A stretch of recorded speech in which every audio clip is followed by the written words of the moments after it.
everybody. I am Dr. Juanita Mercer. I'm the founder and CEO of Lead My Heart, and I am so excited that we are getting ready to experience our third and last episode of this month's series, Mental Health Leadership Series. I pray that you have enjoyed it. I pray that it has been a blessing to you thus far, and I am so excited, so excited to talk about how we manage and find balance in the seasons of our life and leadership. So I'm going to split my screen here as we're getting set up, and I'm going to share my slides. We're going to make sure, there we go, you can still see me as well, and all my gestures, right? But again, this is the Mental Health Leadership Series for those of you who might be joining me for the very first time. And we're talking about leading through seasons, leading through seasons. Today's focus within the 3D leadership will be heartpreneurship, self-leadership, and how we lead ourselves. But we'll also talk about a little bit about followership and leadership as well. But today's emphasis is specifically how we lead ourselves through the different seasons of life and leadership. And so thank you so much for joining me today. I want you to like this video. Please share it as well in groups, on your timeline. Copy the link and send it an email, send it in a text message and say, hey, you got to get on here and you got to watch this because this is important. I'm so thankful for Mental Health Awareness Month. But y'all, every month has to be that time for us to be aware of what's not only going on with us, but the people around us, the people on our teams, the people that we love, which I pray includes everyone. But yeah, we're working on it, right? We're working on it. We're working on not just saying we love, but actually doing it in action. So that when we say, I love you, when we replace it with the word God, because God is love, and I say, I got you, that it's still true.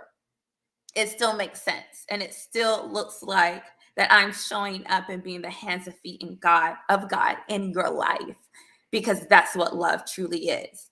And so y'all comment, let me know that you're here, say good morning. And I'll try my best to respond to any comments or questions that you have. So before we get started, let me read my disclaimer, as is pertinent when we're talking about mental health. So welcome to the Mental Health Leadership Series by Lead My Heart. The content provided during the live stream series is intended for educational and informational purposes only.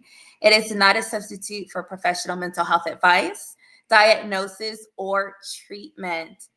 Always seek the advice of your mental health professional or other qualified health provider with any questions you may have regarding a mental health condition.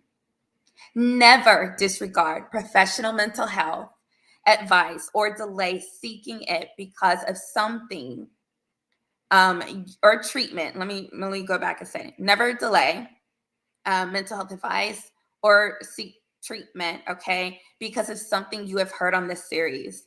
The views and opinions expressed during these sessions are my own and do not necessarily reflect the official policy or position of any other agency, organization, employer, or company. Thank you for joining me, and I hope you find this series beneficial in enhancing your leadership and wellness journey. Okay, so now that we have that out of the way, let's get started with today's content. And so I do want to let you know that I am going to be reading some and taking points from my 12D Wellness and Vision Workbook 2024, because this is the year, wait, right here, there we go. This is the year things change. This is not necessarily meant to fully be done in a year, but it's where we begin, it's where we start. It's saying that I'm not going to continue in the same ways and habits that aren't productive, that are not beneficial to the purpose that God has given me to fulfill in life and leadership. And so this marks the year that things change, okay? And so this book is available on Amazon for you to purchase. And I highly, highly, highly recommend that you do, because it is a phenomenal tool for not only in wellness and setting goals that are in alignment with your purpose, but certainly also giving you strategies for decision making, for developing scope that can also be applied to your project, program, and portfolio management. Okay. All right. So there's that plug. So, one thing that we can be sure of in life and leadership that everyone is going to have to deal with. Before I say it, what do you think it is? Huh? You tell me. Put it in the comments. What do you think it is that we can be sure of that we're going to experience? Hmm? You can be sure that everyone is going to experience change. It is both inevitable and necessary. I like change. I think as a child, just the experiences that I've had have prepared me, conditioned me to welcome change. If things remain stagnant too long, then I'm even seeking change. Um, Maybe there's something there. I don't know, right? But I just say it for myself that I have become very comfortable with change in my life. And I know that that is not the case for everybody. And that there's some people that struggle with change and perhaps may even fear change. I do not speak that over you. As a matter of fact, I want to rebuke the spirit of fear because you don't have to have that in anything that you do or face in life. And so, but I do also want us to take on this idea that change is necessary.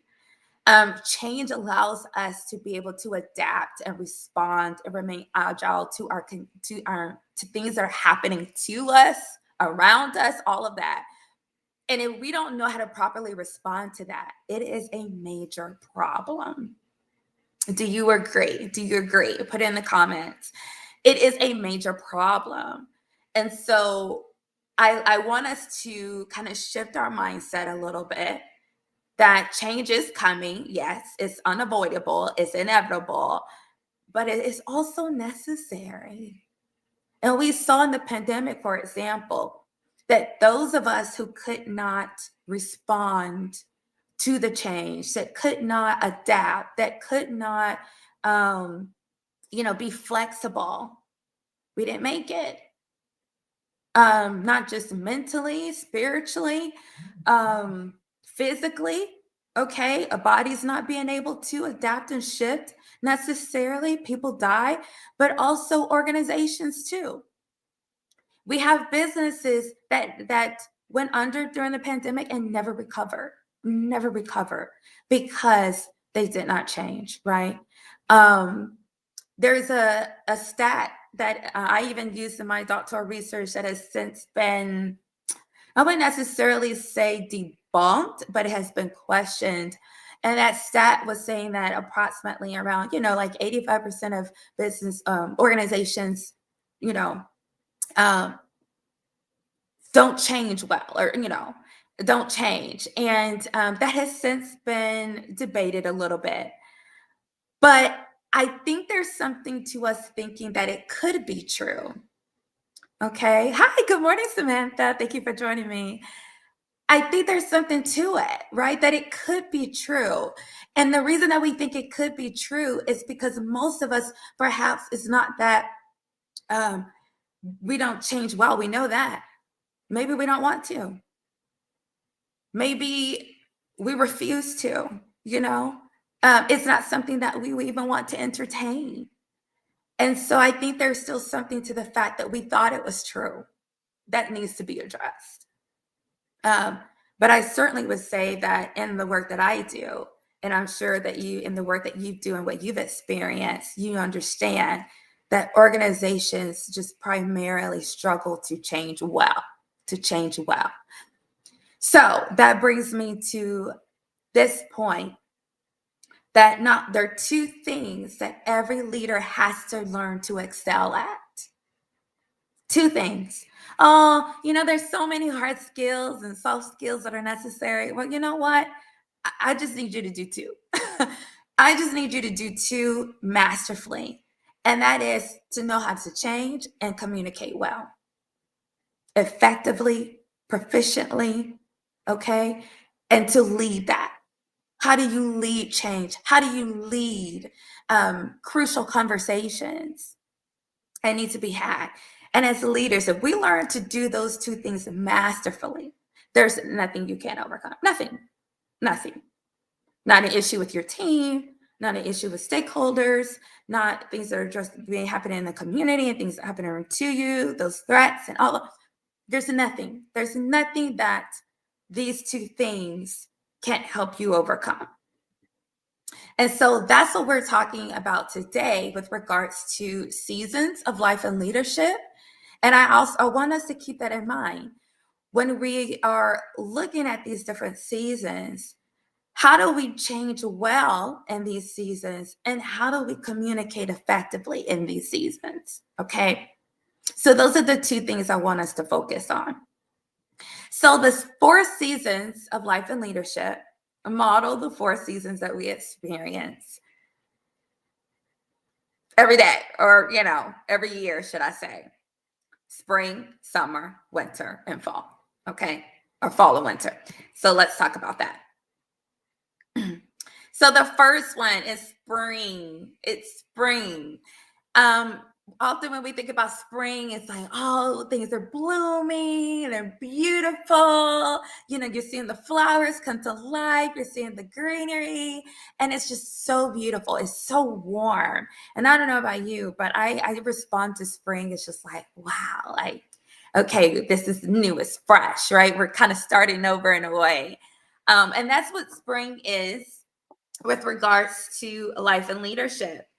This season is characterized by new opportunities, ventures, or beginnings. Okay, it's that new job, it's that new marriage, it's that new project, that new program. Like right now, helping to develop a new summer camp, right? It's all these things that are new, a new relationship. It's something new, and it's a time of excitement and potential. However, the key is to avoid taking on too many springs at once. And this is something, y'all, we're horrible at. Think about it. I've met people who will say, I'm so overwhelmed. I've got so much going on. And I feel like I'm going under. I feel like, things are just, falling apart. And I'm like, okay, well, hold on. Let's assess the kind of seasons you have going on. Tell me what are your springs. Tell me what's new. Tell me what you're just starting. And then they'll rattle off. Well, I just got married. We just moved. I started a new job. I'm pregnant. Da da da da da. And I'm thinking, that is a lot.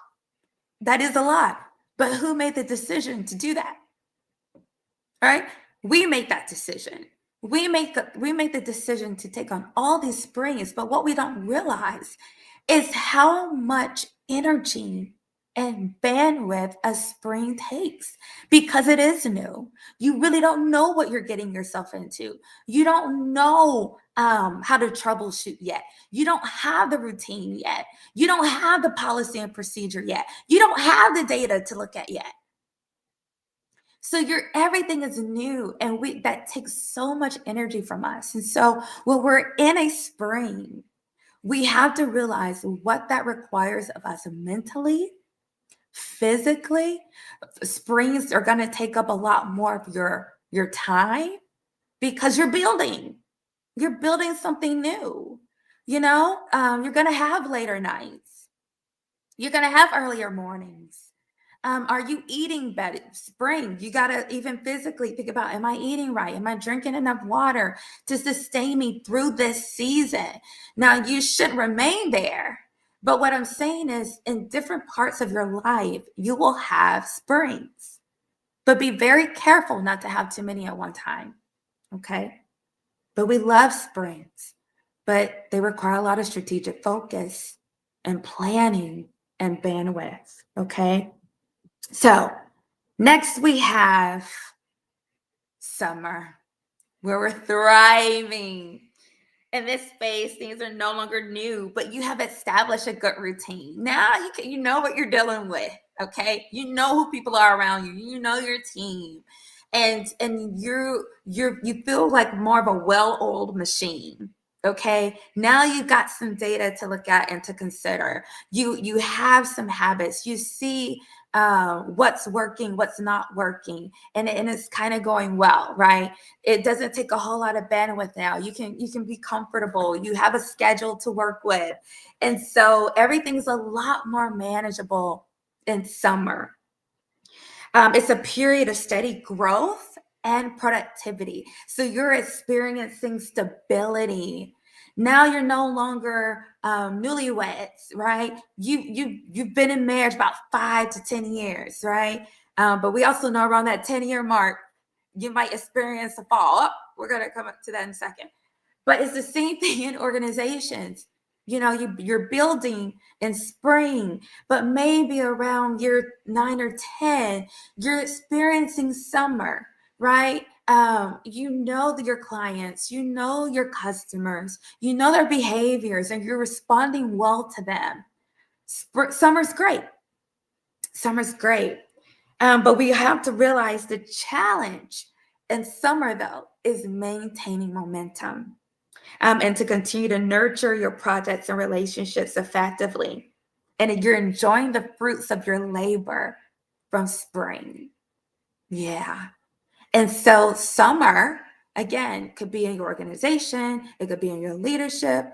Summer could be in your leadership, could be that you've been working now with your team for several years. You know people, you know their mannerisms, you know their ways, you know their heart, And so you're able to lead them better. Okay. Versus in spring with a new team, everyone's new. I just spoke with someone this week who said that of the 9 staff members, 5 of them have been hired just in the past 2 months. So that's a spring with regards to building a team. Again, a lot of bandwidth, right? But hopefully in a year, 2, you're at summer with your team. Okay. So summer, what areas of your life are in summer? Okay, your life and your leadership. What does that look like? So now let's talk about fall.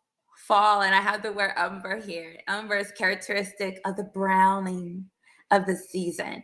We love those beautiful autumn colors, the reds, the browns, the deep blues, dark golds, right? The oranges.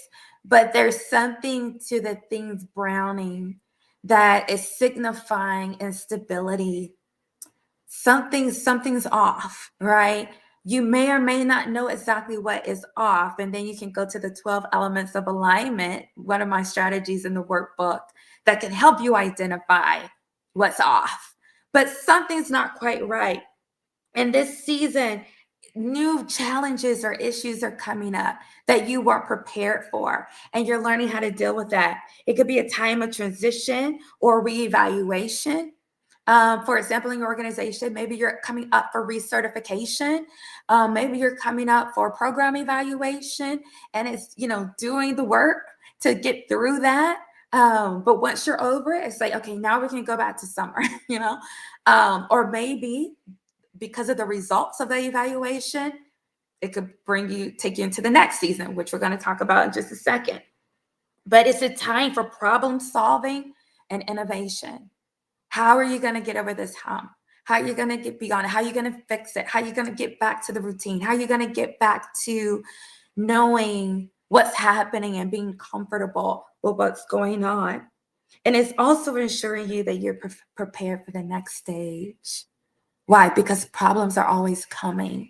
And sometimes we need that fall to kind of shift us and to refocus us and say, hey, don't get too comfortable, right? But how do you prepare for other challenges that could be coming around the corner? So that is fall and its characteristics of challenges and change. But again, it's necessary. It's necessary. Okay, it helps us. So, what areas of your life are experiencing fall? And I want us to be mindful that anytime you have too many springs, too many summers, and you probably thinking, well, how could you have a problem with too many summers? Complacency. Perhaps too many summers you're not prepared for the fall, right? And so you don't want too many falls at one time either, because it can be causing you to have a lots of anxiety. You feel like, oh my gosh, every part of my life, there's something happening everywhere I look. And it can be really overwhelming. And let's be honest, sometimes you can't control that. But we have to have the ability to say, okay, I know what season of life and leadership I am in these areas. I can take this on. I can't take this on. This is a priority. That's not a priority. And that's how we begin to establish balance. But I'm getting ahead of myself. So let's go to the last season, which is winter. And winter is characteristic of closure. It could also be stagnation in a negative way. Kind of you're right. It's kind of like um, um, opposite of summer, but in a negative way. But it also could be that time for deep reflection. Why? Because something's coming to a close. Um, just like the bandwidth and all that it takes for a spring, gosh, when something's coming to a close, it requires the same thing. Spring takes a lot more physical bandwidth from us, whereas winter takes more emotional and mental bandwidth from us. It can be a sad time. It could be your business going out of business, right? It could be team members leaving. It could be you're leaving. It could be you having to say goodbye to something or someone who's meant so much to you. It could be divorce. It could be a death in your family. But winter's heavy. It's cold. It's a lot. It's a lot. But we all have times when we're dealing with a winter in either life or leadership, and perhaps maybe at the same time.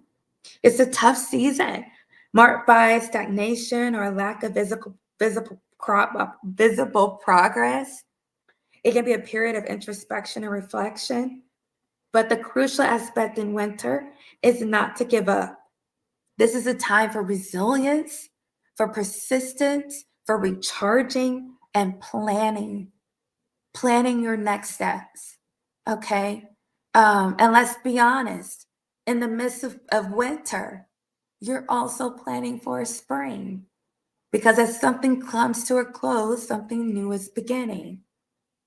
As something new is beginning, something else is coming to a close.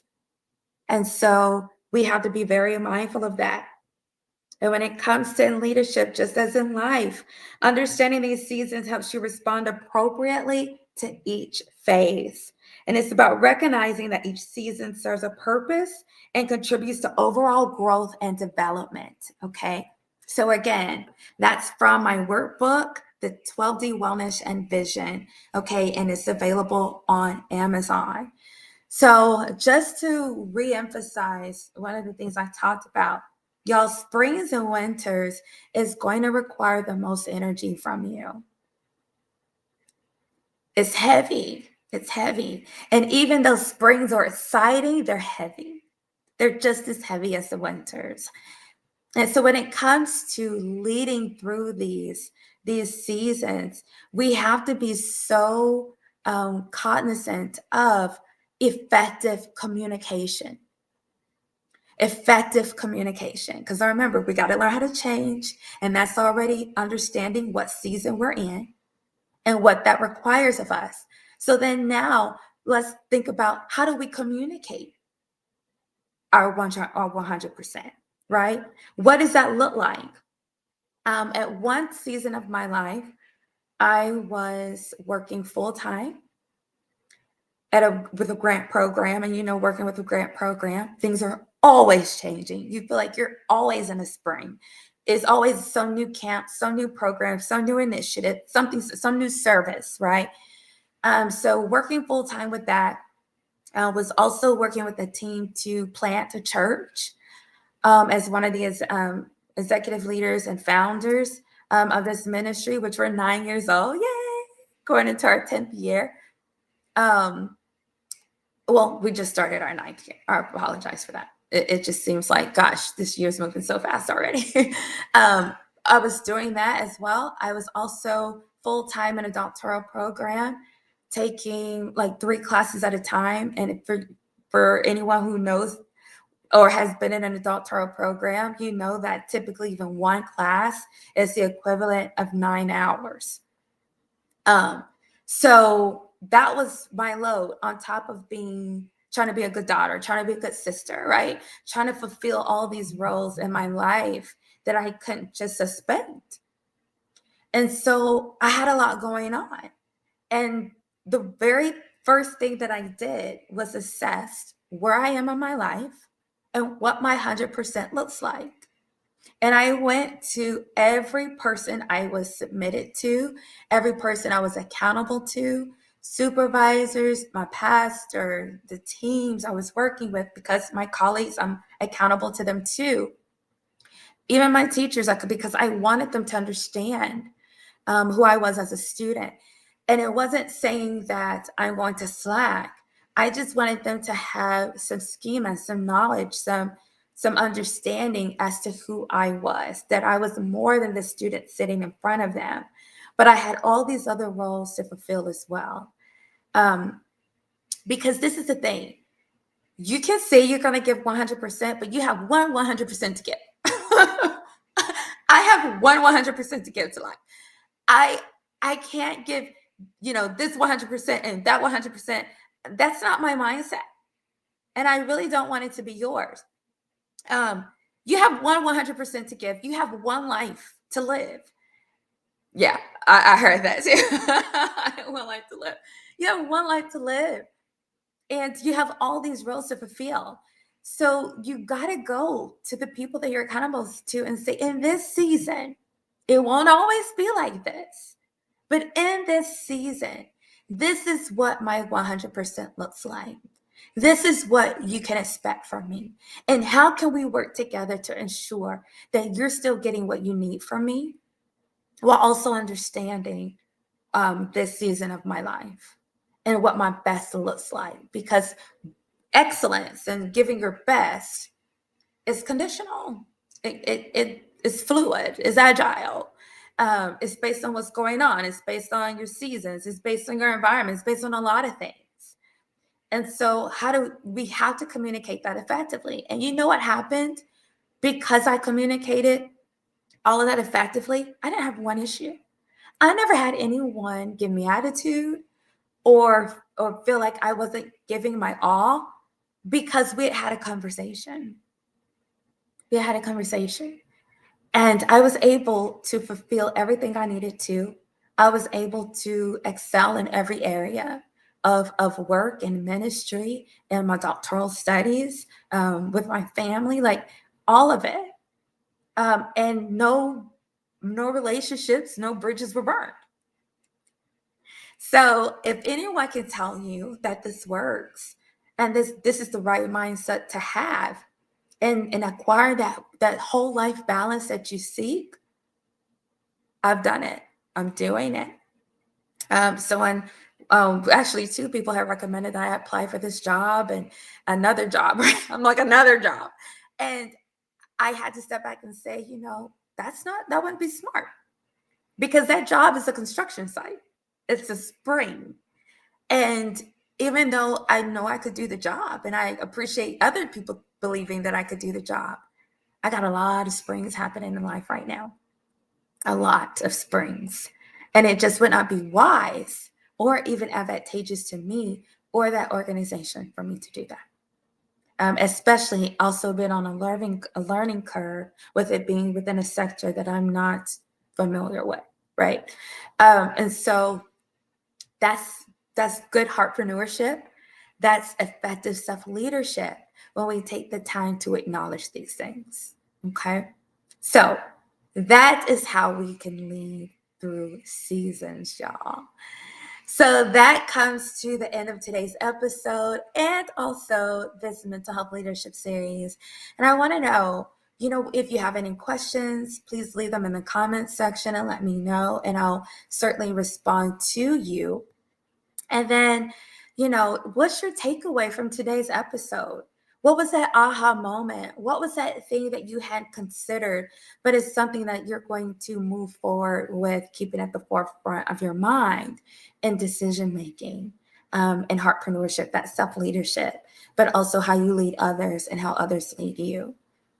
And please share this live stream, because if you did have a significant takeaway, that it is certainly worth sharing with others, your colleagues, your team, right? So that other people can learn something and have an amazing takeaway as well.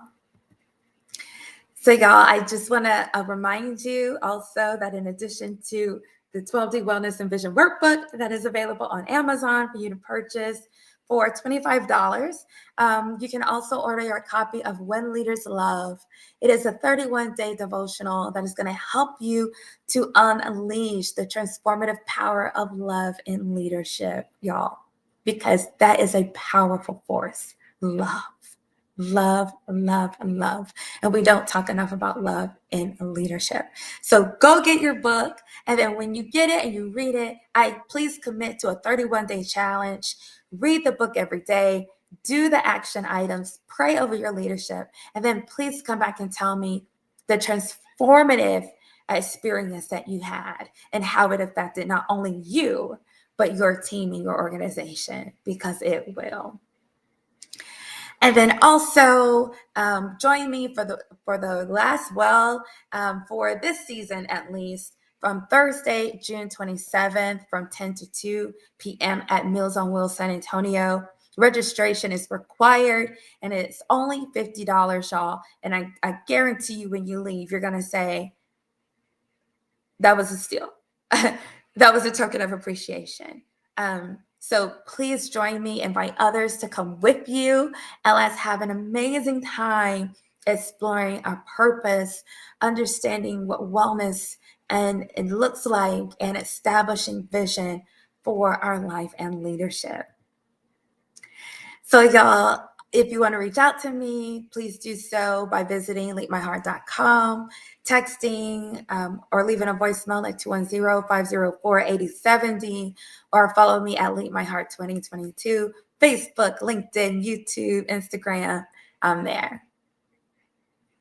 And y'all, that concludes today's episode. I pray that you had, again, a fantastic experience of learning, of reflection, and just self-love, right? Encouraging self-love and encouraging how you can be more aware also what others may be going through at any given time. I love you all. And my prayer is that in everything you do and with everything you have, that you will love God and love people. Goodbye. Have a blessed day.